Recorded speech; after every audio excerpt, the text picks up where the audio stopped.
How to verify your identity on CIBC Bank. Hey everyone, welcome back to another tutorial video. In today's video, I'll show you how you can verify your identity on CIBC Bank.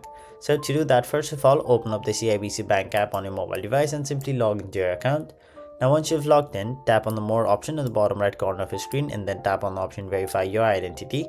Now once you've done that, you can choose how you'd like to verify your identity. So you'll be provided with three different options. You can either answer a question, take a photo of your ID and a selfie, or you can also speak with a CIBC representative by a video call or simply visit a branch with your ID.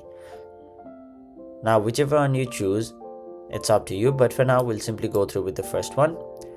If you choose the identity verification online process, you'll have to basically enter your full legal name, date of birth and your address. Tap on the option continue. After that, you'll have to provide details about your driver's license, passport or provincial ID, one of these three, and also take a selfie showing your face completely.